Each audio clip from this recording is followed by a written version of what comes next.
25 বছরে বিশ্বনবী বিয়ে করলেন 40 বছরের এক বুড়ি মহিলাকে বিয়ে করেছেন সাইয়েদানা সাইয়্যিদাতুনা খাদিজাকে। ওনার বয়স ছিল 40। আগে 2 বার তালাক খাইছে। অনেকগুলো বাচ্চা জন্ম দিয়ে প্রৌঢ়া একটা নারী ছিল। এই মহিলাকে বিয়ে করলেন বিশ্বনবী মুহাম্মদ। তাগড়া যুবক বিয়ে করলেন 40 বছরের এক মহিলা। তাও এমন যদি হয়তো এই মহিলাটার বিয়ে হয় না, ইনট্যাক্ট মহিলা, তাও তো না, ভার্জিন না, উইডো, বিধবা, আরমালা। লাখ মাজমার মধ্যে যদি আপনি বলেন খাদিজাতুল কুবরা রাদিয়াল্লাহু তাআলা আনহা সম্পর্কে যে কথাগুলা বলেছে, আমরা এগুলা রিপিটও করতে চাই না, গায়রতে ঈমানের মধ্যে লাগে। যখন আপনি লাখ মাজমার মধ্যে দাঁড়িয়ে বলবেন উনি এ বি সি ডি জানতেন না, আপনি কথাগুলা বলে যাচ্ছেন। আমি ইতোপূর্বে আপনাদেরকে বলেছি, সময়ের পরিবর্তন, সামাজিক, রাজনৈতিক, পারিবারিক এই পরিবর্তন আমাদেরকে একটা অস্থিরতার মধ্যে দিয়ে দিয়েছে। আমরা সহযোগিতার হাত ছেড়ে প্রতিযোগিতার মধ্যে লিপ্ত হয়েছি। আমরা অতিরিক্ত জড়বাদী হওয়ার কারণে আমাদের থেকে আদব হারিয়ে যাচ্ছে। আমরা আমাদের প্রজন্ম মা বাবাকে যেভাবে সম্মান করতাম, সেই সম্মান এখন নতুন প্রজন্ম তাদের মা বাবাকে করতে পারছে না। মনে রাখবেন, মা বাবাকে অসম্মান করলে আপনি বেয়াদব। আমার নবীকে অসম্মান করলে বেয়াদবি হয় না, কুফর হয়। কি হয়? কুফর হয়ে যায়, বান্দা ঈমান থেকে খারিজ হয়ে যায়। সেই কারণে আমার নবী যেহেতু মুসলমানদের ঈমানের রাজধানী মদিনা শরীফ, মুসলমানদের ঈমানের রাজধানী মদিনা শরীফ, এবং এই ষড়যন্ত্র এত তীব্র থেকে তীব্রতর হচ্ছে, আপনাকে বোঝানো হচ্ছে হজের মধ্যে গেলে মদিনা শরীফ যেতে হয় না। ঘটনা আস্তে আস্তে কতটুকুন পর্যন্ত এসে গেছে দেখেন। আমাকে বলা হচ্ছে যে হুজুর, do you think that going to Madina Sharif is part of Hajj? Madina শরীফে যাওয়া কি হজের অংশ? এখন মুসলমানের ছেলে, এই প্রজন্মের ছেলে কি আকীদা তাদেরকে শিখিয়েছেন, কি কথা তাদেরকে বলেছেন, এই প্রজন্মের ছেলে আমাকে জিজ্ঞেস করে হুজুর মদিনা শরীফে যাওয়া কি হজের অংশ? আপনারা বুঝতে পারছেন ঘটনা? আমি বললাম মদিনা শরীফে যাওয়া অবশ্যই হজের অংশ না। মদিনা শরীফে যাওয়া হজের অংশ হবে কেন? মদিনা শরীফে যাওয়া তো ঈমানের অংশ। মদিনা শরীফে যাওয়া ঈমানের অংশ, হজের অংশ হবে কেন? হজ আমলের নাম, মদিনা শরীফ আপনার ঈমানের নাম। কেমনে সেটা আপনি ঈমানকে জিজ্ঞেস করেন। ঈমান বলছে, সিহাসিত্তার হাদিসে মুসলিম শরীফের রওয়ায়াতের মধ্যে আমার নবী বলছেন, ইন্নাল ঈমান লা ইয়ারিজু ইলাল মাদিনা কামা তারিজুল হাইয়াতু ইলা জহরিহা। সাপ যেমন নিজেকে বাঁচানোর জন্য গর্তে ঢুকে পড়ে, গর্তের দিকে পলায়ন পর হয়, গর্তের দিকে পলায়ন করে, সেইভাবে ঈমান নিজেকে বাঁচানোর জন্য মদিনা শরীফের দিকে পলায়ন করবে।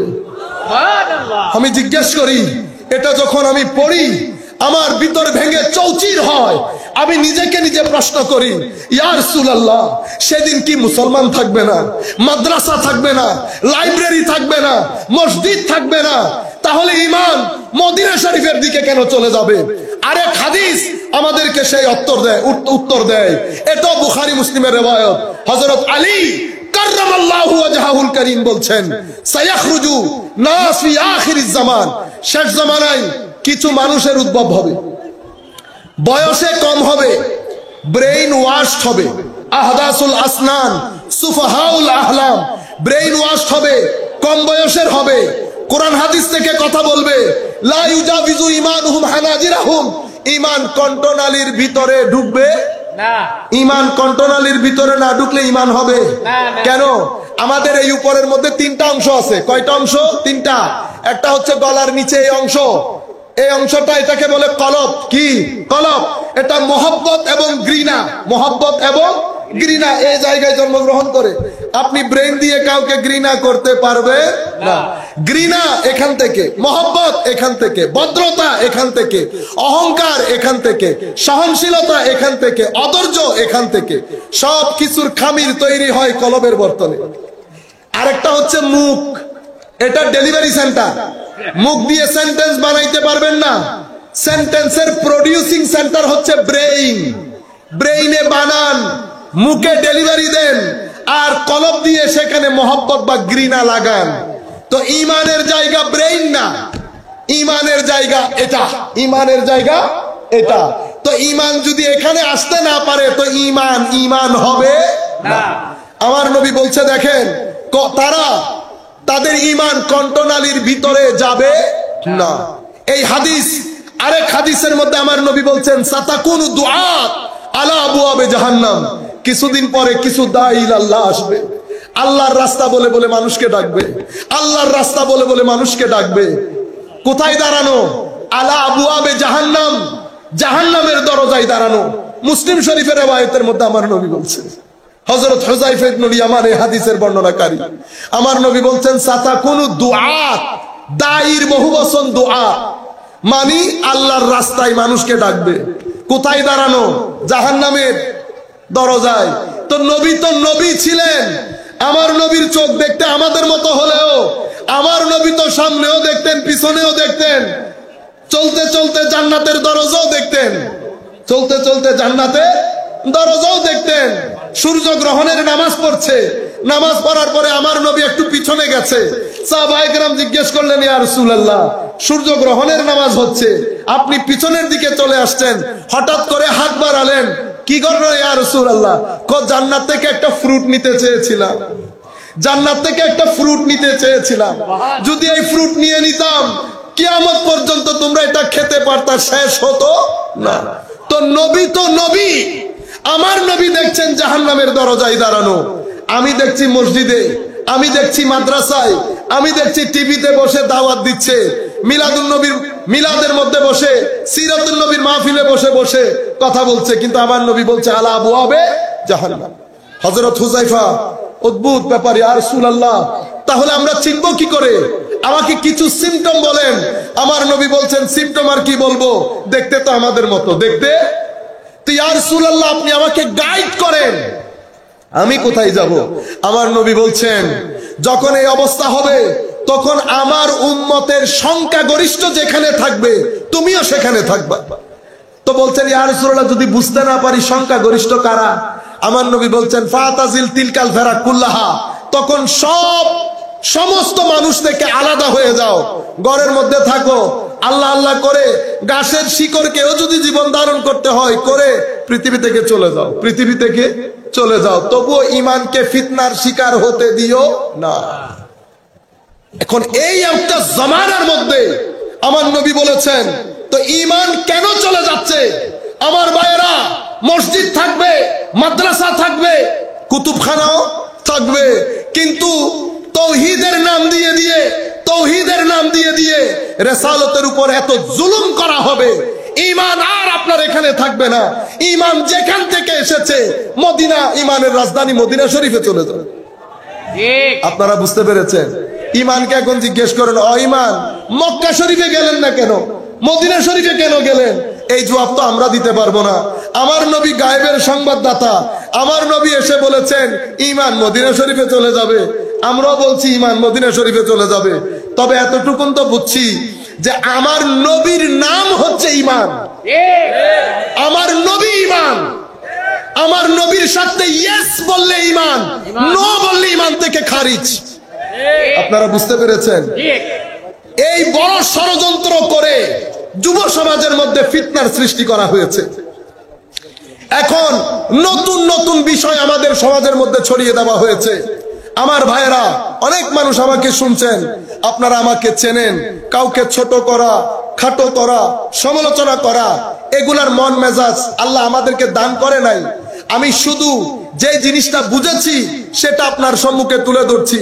আপনি আমার সাথে একমত হবেন এই আশা আমি করি না, আপনি দ্বিমত করেন কোনো অসুবিধা নাই, কিন্তু আমি কথা যেগুলা বলছি আপনি ঘরের মধ্যে গিয়ে একবার চিন্তা করবেন, চিন্তা করে যদি মনে হয় এগুলা কিনার মতো জিনিস কিনবেন, না কিনলে আমার জিনিস আমাকে দিয়ে দিলেন, আমি এখানে বিক্রি করতে না পারলে আরেক বাজারে বিক্রি করব। আপনার যেমন ক্রেতার অভাব নাই আমারও বিক্রেতার, আপনার যেমন বিক্রেতার অভাব নাই আমারও ক্রেতার অভাব নাই, আমি আরেক বাজারে বিক্রি করব। আপনারা বুঝতে পেরেছেন? মনে রাখবেন, আমিন জোরে বলা, হাত তোলা, উঠানামা করা, এটা উম্মতে মুসলিমা গত 1400 বছর ধরে প্র্যাকটিস করে আসছে। উম্মতে মুসলিমার মধ্যে কখনো ফাসাদ ফিতনা হয় নাই, কিন্তু আমার ভাই আপনার মাধ্যমে হচ্ছে, যেহেতু হচ্ছে আমি বুঝে নিতে বাধ্য হচ্ছি আপনার মূল টার্গেট হাত তোলা, নামা, আমিন না। বুঝতে পেরেছেন? আপনার মূল টার্গেট অন্য জায়গায়। এগুলো এভাবে তৈরি করা হয়েছে মুসলিম উম্মার মধ্যে নতুন প্রজন্মকে কনফিউজ করার জন্য। আমার ভাইয়েরা, ধর্ম ছাড়া আপনি বাঁচতে পারবেন না। ধর্ম ছাড়া পৃথিবীতে যদি শান্তি সম্ভব হতো, ইউরোপ শান্তির বাণী, শান্তির বাতাস ইউরোপে বয়ে যেত। আমেরিকা পৃথিবীর সবচেয়ে শান্তিপূর্ণ জায়গা হতো। এত টাকা পয়সা যাদের হাতে থাকে তারা পৃথিবীর সবচেয়ে বেশি আত্মহত্যা করে, তারা পৃথিবীর মধ্যে সবচেয়ে বেশি নিরাশ, হতাশায় আক্রান্ত, ফ্রাস্ট্রেটেড, ডিপ্রেসড। মনে রাখবেন, আপনি ধর্ম ছাড়া বাঁচতে পারবেন না। কিন্তু দ্বীনি দাওয়াত যখন দিবেন, সেই দাওয়াতের মধ্যে যদি মোহাব্বত না থাকে, এশকে রসুল না থাকে, এশকে আলে বেত না থাকে, তাজিমে সাহাবা নিসবতে আউলিয়া না থাকে, তাহলে আপনি দ্বীনের নাম দিয়ে আমাদের এই ছেলেগুলাকে উগ্রবাদিতার দিকে ধাবিত করবেন। আপনারা বুঝতে পেরেছেন? করোনার একটা সলিউশন আমরা বের করেছি, কিন্তু উগ্রবাদিতার কোনো সলিউশন নাই। উগ্রবাদিতার সলিউশন হচ্ছে বেশি বেশি ঈদে মিলাদুন নবী করা। যত আমার নবীর মোহাব্বত যুবকের অন্তরের মধ্যে ঢুকাতে পারবেন, আউলিয়া ইকরামের নিসবত যুবকের অন্তরের মধ্যে ঢুকাতে পারবেন, আপনি যুব সমাজকে উগ্রবাদিতা থেকে রক্ষা করতে পারবেন। নতুবা সমাজকে কোনোভাবে উগ্রবাদী হতে দেয়া যাবে না। বাংলাদেশ একটা দারুণ দেশ, অসম্ভব সম্ভাবনাময়ী একটা দেশ। আমরা যদি কিছুটা জিনিস প্র্যাকটিস করি, ভদ্রতা, নম্রতা, উদারতা, সহনশীলতা, যেই চরিত্র আমার নবী আমাদেরকে শিক্ষা দিয়েছেন, ও ভাই সারা জিন্দেগি আমার নবী আমাদেরকে শিক্ষা দিয়েছেন, উম্মত মিথ্যা বলা যাবে না, উম্মত ওয়াদা ভঙ্গ করা যাবে না, উম্মত চুরি করা যাবে না, উম্মত ফিতনা ফাসাদ করা যাবে না, উম্মত মানুষকে সহযোগিতা করতে হবে, উম্মত হিংসা করা যাবে না। আমার নবী সারা জিন্দেগি উম্মতকে এই তালিম দিয়েছেন। আমরা যদি এগুলো রপ্ত করতে পারি, বাংলাদেশ, পৃথিবীর মানুষ এই দেশে এসে থাকবে। সেই কারণে এই দেশকে নিয়ে ষড়যন্ত্র হয়েছে, হচ্ছে, ভবিষ্যতেও হবে। তোর মধ্যে একটা ষড়যন্ত্র হচ্ছে তৌহিদের নাম দিয়ে দিয়ে, বেদাতের নাম দিয়ে দিয়ে শানের সালতের গোড়া কেটে দেওয়া, এবং এই আন্দাজে দ্বীন প্রচার করে নতুন প্রজন্মকে উগ্রবাদিতার দিকে ঠেলে দেওয়া। বুঝতে পেরেছেন আপনারা? এই মেসেজ নিয়ে শুধু আপনাদেরকে বোঝানোর চেষ্টা করছি। আমার ভাইয়েরা, আল্লামা ইকবাল বলছে যে গরিব হতে পারে, কিন্তু সবুজ গম্বুজের একটা আওয়াজ পুরা পৃথিবীর মুসলমানকে এক করে দিতে পারে। এটা আপনারা বুঝার চেষ্টা করবেন। বাকি আপনার ইচ্ছা, আমিন জোরে বলবেন, আস্তে বলবেন, সেটা আপনার বিষয়। কিন্তু ধরে নেন আপনার মাধ্যমে মসজিদে ফিতনা হচ্ছে কিনা। আমার নবী বলছে উম্মতের বেশিরভাগের সাথে থাকতে। আপনাকে বলি, এখনো উম্মতের 99% মানুষ মাযহাব অনুসরণ করে। আপনি যদি আমার রসুলের কথার, আপনার কার কথা শুনবো? আমার নবী বলছেন উম্মতের বেশিরভাগ যেখানে সেখানে থাকতে। আর আপনি বলছেন আপনি সত্য, আপনি আপনারটা নিয়ে থাকেন। কিন্তু আমি আপনাকে একটা মেসেজ দিয়ে যাই, আপনার মাধ্যমে ফিতনা হচ্ছে। পুরা মুসলিম মিল্লাতের মসজিদে মসজিদে মারামারি হচ্ছে শুধুমাত্র এই মাযহাব, এই সমস্ত এগুলা নিয়ে। টার্গেটের কেন্দ্রবিন্দু বানানো হয়েছে মদিনা শরীফকে। একজন এসে বলে, নবী আমার মতো তোমার মতো মদিনা শরীফে যাওয়া হজের অংশ না, বড় ভাই ছোট ভাই, ইন্না লিল্লাহি ওয়া ইন্না ইলাইহি রাজিউন। আরেক দল এসে বলে নবী আখেরি নবী না। আরেক দল এসে বলে নবীর সুন্নতের কোনো লিগ্যাল ভ্যালিডিটি নাই। সব ষড়যন্ত্রের মূল মদিনায়ে মুনাওয়ারা, সব ষড়যন্ত্রের মূল মদিনায়ে মুনাওয়ারা। এখন আসেন, আমরা দেখি সব সময় আমরা বেদাত, তৌহিদ, এই তৌহিদের ডিস্টার্ব হয়ে যাচ্ছে এই কথা বলে বলে নতুন প্রজন্মকে রং মেসেজ দেই। আমরা এখন দেখি নবী কাকে বলে। এটা বললে, এটা বুঝলে আমরা বুঝতে পারবো নবী পাককে কোন জায়গার মধ্যে আল্লাহ রেখেছেন। আপনি কি আপনার চশমা দিয়ে দেখবেন, না আমার নবীকে আল্লাহ যেই চশমা দিয়ে দেখাতে চেয়েছেন সেই চশমা দিয়ে দেখবেন? যে চশমা দিয়ে আল্লাহ দেখাতে চেয়েছেন সেই চশমা দিয়ে দেখবেন। মনে রাখবেন, নবীকে নবী বলা হচ্ছে, তাইলে নবীর একটা নিশ্চয় অর্থ আছে, যেই অর্থ ওই ব্যক্তির মধ্যে পাওয়া যাওয়ার কারণে তাকে নবী বলা হচ্ছে। আমাদেরকে কি বলা হয়? ইনসান। কি বলা হয়? ইনসান। তাইলে আমাদের মধ্যে কিছু বৈশিষ্ট্য আছে, যে বৈশিষ্ট্যের মিলের কারণে আমাদেরকে ইনসান বলা হচ্ছে। দুইটা কারণে বলা হয়। একটা হচ্ছে আমরা অতিমাত্রায় ভুলে যাই। কি ভুলে যাই? আল্লাহ যে আমাকে রিজিক দেন, আল্লাহ যে আমার স্রষ্টা, রূঢ় জগতে আল্লাহকে যে আমরা স্রষ্টা হিসেবে মেনে নিয়েছি, এই পুরা বিষয়টা ভুলে, কবর ভুলে, হাসর ভুলে আমরা আমাদের নফসের গোলামিতে মত্ত হয়ে গেছি। আমরা ভুলের স্বর্গে বাস করি। হঠাৎ করে যখন শরীর খারাপ হয়, হঠাৎ করে যখন বুঝতে পারি আখেরি সময়, তখন আমাদের হুঁশ হয়। তখন হুঁশ হলেও আর কোনো কিছু করার থাকে না। এটা একটা বিষয়। আর একটা বিষয় হচ্ছে উনস।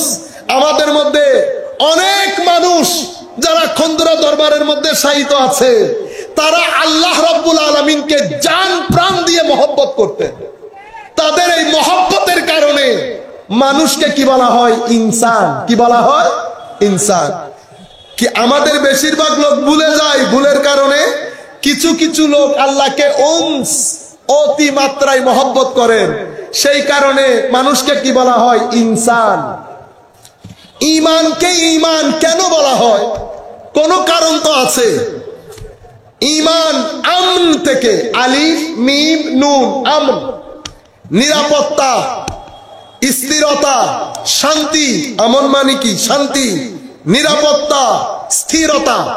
এখন কোন নিরাপত্তা, কোন স্থিরতার কারণে ঈমানকে ঈমান বলা হয় দেখতে হবে না? মনে রাখবেন, আমাদের জীবনের মধ্যে কিছু প্রশ্ন আছে, যেই প্রশ্নের উত্তর পৃথিবীর কোনো মানুষ আপনাকে দিতে পারে না। আমি কোত্থেকে এসেছি, কেন এসেছি, কোথায় যাব, যিনি পাঠিয়েছেন উনি কেন পাঠিয়েছেন, আমার ভিতরে কি এমন জিনিস আছে যেটা বের হয়ে গেলে আমি নাই হয়ে যাই, যেটা বের হয়ে যায় ওইটা দেখতে কেমন, ওইটা কোথায় থাকে। আমাকে যখন মাটির মধ্যে স্বয়ং শায়িত করা হয়, আমি কি পচে গলে যাব? যদি পচে গলে যাই, জিয়ারত করতে কেন বলা হয়েছে? যিনি জিয়ারত করতে আসেন উনি সালাম কেন দেন যদি আমি পচে গলে যাই? আমি যেখান থেকে এসেছি সেখানে আবার যাব কিনা, আমার সাথে সেখানকার সম্পর্ক কি? অনেক প্রশ্ন না? ভালো কি মন্দ কি? মানুষের বোনকে বিয়ে করি, আমার বোনকে আমি বিয়ে করি। আমাদের এক ভাই লন্ডনের মধ্যে বহুত যৌক্তিকারী, অনেক লজিক্যাল, বুদ্ধিমান, বুঝতে পেরেছেন? ধর্ম এটা সোনা জিনিস। কি জিনিস? সোনা জিনিস। আমরা সোনা জিনিসে কান দেই না। হ্যালো, মাশাআল্লাহ, বহুত বড় কথা না? আচ্ছা, আপনি বিয়ে করেছেন? বলে করেছি। তো যাকে বিয়ে করেছেন উনি আরেকজনের বোন? তো হ্যাঁ। তো আরেকজনের বোনকে বিয়ে করলেন, নিজের বোনকে বিয়ে করলেন না? যে জুলুম হয়ে গেল না? কেন করলেন না? কি কারণে করলেন না? কোনো উত্তর নাই। আপনি বলবেন হুজুর বিতর গ্রহণ করে না। এই বিতর যেটা দিয়েছেন, যিনি দিয়েছেন উনাকে আল্লাহ বলে, যেটা দিয়েছে ওটাকে ধর্ম বলে। আপনি বুঝতে পেরেছেন? যেটা আপনি বলছেন না দিলের আওয়াজ, কিসের আওয়াজ? অন্তরের আওয়াজ। এই অন্তরের আওয়াজকে ধর্ম বলে, যিনি দান করেছেন ওনাকে আল্লাহ বলে। বুঝতে পেরেছেন? আপনি একবারে এত বড় স্মার্ট, না দেখলে বিশ্বাস করেন না। তো বাবারা যে বাবাকে যে বাবা বলছেন সেটাও কিন্তু শুনে বলছেন। কোন মায়ের ছেলে দেখে নাই ওনার বাবাকে দুনিয়াতে আসার পর মা পরিচয় করিয়ে দিয়েছে, সমাজ পরিচয় করিয়ে দিয়েছে, আত্মীয় স্বজন পরিচয় করিয়ে দিয়েছে, এটা আমার বাবা, সেই কারণে বাবা। বুঝতে পেরেছেন? কিছুদিন আগে নাম বলবো না, কিছুদিন আগে আমাদের এক বড় বড় জ্ঞানী মানুষ, বহু বড় জ্ঞানী, না দেখলে বলে বিশ্বাস হয় না, না দেখলে বিশ্বাস হয় না, দেখে বিশ্বাস করতে হবে। তো আমি বললাম হুজুর না দেখে যদি বিশ্বাস না হয়, তো না দেখে তো সবাই বিশ্বাস করে, আপনিও করেন, যারা বিজ্ঞানী তারাও তো করেন। কি বলেন বিজ্ঞান না দেখে বিশ্বাস করে? এই কথা আপনাকে কে বললো? আল্লাহ এখন আপনি বলবেন, নিজে নিজে বলবেন। কেমনে? আল্লাহ ভিটামিন কোনদিন দেখছেন স্যার? আপনারা কেউ দেখছেন ভিটামিন? তো আপনি বলছেন আপনি না দেখে বিশ্বাস করেন না, তো এখন তো বিশ্বাস করলেন। মধ্যাকর্ষণ শক্তি বলে না, মধ্যাকর্ষণ শক্তি, ল অফ গ্রেভিটেশন, যিনি আবিষ্কার করেছেন নিউটন সাহেব, উনি জিন্দেগিতে দেখেছেন এটা কেমন দেখতে? পৃথিবীতে যারা মধ্যাকর্ষণ শক্তির কথা বলে তারা কখনো দেখেছে এটা দেখতে কেমন? ক্যালোরি বলেন, ভিটামিন বলেন, প্রোটিন বলেন, হুজুর শাক খাইয়েন বেশি বেশি, শাকের মধ্যে ভিটামিন প্রোটিন আছে। তো ভিটামিন প্রোটিন আপনি কোনোদিন দেখছেন? তো দেখতে হয় না, তো আপনার ভিতরে যে শক্তি এসেছে এটাই প্রমাণ করে। তো শক্তির কারণে ভিটামিন যেমন বিশ্বাস করেছেন, রাত দিন এবং পুরো বিশ্ব ব্রহ্মাণ্ড দেখে আমি আল্লাহর উপর বিশ্বাস করেছি। তো এখন আপনি যেমন একটা জিনিস দেখে আরেকটা জিনিসকে বিশ্বাস করেছেন, মানে অ্যাকশনটা দেখেছেন না, অ্যাকশন দেখেন নাই তো রিঅ্যাকশন দেখেছেন, রিঅ্যাকশনটা দেখে অ্যাকশন বিশ্বাস করেছেন। আমিও রিঅ্যাকশন দেখে অ্যাকশন বিশ্বাস করেছি। বুঝতে পেরেছেন আপনারা? পুরো বিষয়টা বুঝে এসেছে। আপনাদেরকে বলতে চাচ্ছি, এতগুলো প্রশ্ন আপনারা জানেন, বিশ্বে অনেক মানুষ আত্মহত্যা করে শুধুমাত্র এই প্রশ্নগুলা নিয়ে। কোত্থেকে আসলাম, কোথায় যাব, কেন যাব, কেন মারা যাব, কেন কবরের নিচে যাব, কেন আমার মাকে কবর দিতে হবে, কেন আমার মা চলে যাবে, কোথায় গেল, কি গেল, এই প্রশ্নগুলোর কারণে পৃথিবীতে অনেক মানুষ আত্মহত্যা করে। পৃথিবীর কারো কাছে কোনো উত্তর নাই, সবাই ঘোরাফেরা করে, কারো কাছে কোনো উত্তর নাই। যে আপনি প্রশ্ন করতে করতে করতে যখন টায়ার্ড হয়ে গেছেন, গাছের নিচে বসলেন, উপর থেকে আওয়াজ আসছে, রব্বানা ইন্নানা সামি'না মুনাদিয়ান ইউনাদি লিল ঈমানি আন আমিনু বিরাব্বিকুম ফাআমান্না। কোরআনের আওয়াজ, কোরআন বলছে আসো আমি বলি তোমাকে, এটা এটা রু, এটাকে রু বলে, কবরে এটা হয়, তুমি এই জায়গা থেকে আসছো, কবরের মধ্যে এটা হবে, অতঃপর পুনরুত্থান দিবস হবে, এভাবে তুমি দাঁড়াবে, তোমার সাথে এই ব্যক্তি থাকবে, কবরে সালাম দিবে, এই কারণে সালাম দিবে। এই তাবৎ জিনিসগুলো যখন বুঝেন, আপনার ভিতরে একটা স্থিরতা আসে, একটা শান্তি আসে। এই স্থিরতা এবং শান্তির কারণে আমাদের এই ধর্ম বিশ্বাসকে ঈমান বলে। কি বলে? ঈমান। বুঝতে পেরেছেন? তাইলে প্রত্যেক শব্দের পেছনে নির্দিষ্ট কিছু কারণ আছে। ঈমান তো বুঝলাম, ইনসানও বুঝলাম, ওয়ালি আছে না ওয়ালি? আপনারা বলেন না ওয়ালি? তো ওয়ালিকে ওয়ালি বলারও তো কারণ আছে, যেভাবে কোরআনকে কোরআন বলার কারণ আছে। কোন কোরআনকে জিজ্ঞেস করেন, কোরআন, আপনার নাম কোরআন কেন? একটা প্রশ্ন না? কারণ তো আছে, এমনি এমনি তো আর কোরআন হয় নাই। কোরআন শব্দটির 4টা এমন মূল শব্দ আছে যেখান থেকে কোরআন শব্দটি বের হয়েছে, যেখান থেকে মূল শব্দটি বের হয়েছে। তোর মধ্যে একটা শব্দ হচ্ছে কারানা, কফ র নুন, বলা হচ্ছে কারানা, এখান থেকে কুরআন বের হয়েছে। কারানা মানে জামা, জামা মানে একত্রিত করা, জমা করা। তো জমা করার সাথে কোরআনের সম্পর্ক কি আছে? কি আছে? ওয়াকুল্লা শাইইন ফাসসালনাহু তাফসীলা তিবিয়ানুল লিকুল্লি শাই। কোরআন এমন একটা কিতাব, যেই কিতাবের মধ্যে পূর্বাপর সমস্ত জ্ঞানকে একীভূত করে কোরআনের মধ্যে জমা করা হয়েছে। সেই কারণে কোরআনকে কোরআন বলে। এখন সমস্ত জ্ঞান, আল্লাহ বলছেন না ওয়াকুল্লা শাইইন ফাসসালনাহু তাফসীলা, আমি সব কিছুকে খুলে খুলে কোরআনের মধ্যে বর্ণনা দিয়েছি। তিবিয়ানুল লিকুল্লি শাই, সব কিছুর স্পষ্ট বর্ণনা কোরআনে পাকের মধ্যে রাখা হয়েছে। এবং লা রাদবিন ওয়ালা ইয়াবিসিন ইল্লা ফি কিতাবিন মুবিন, ভিজা শুষ্ক সমস্ত কিছুকে আল্লাহ কোরআনের মধ্যে রেখেছেন। তাইলে সব কিছু কোরআনে জমা করা হয়েছে, সেই কারণে কোরআনকে কি বলা হয়?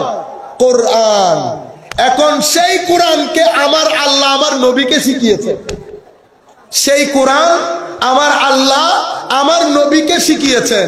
তো কোরআন সবকিছু কোরআনের মধ্যে একীভূত করেছে, তো শিখিয়েছেন আল্লাহ, উনিও খালেকে কুল, আমার নবীকে শিখিয়েছেন।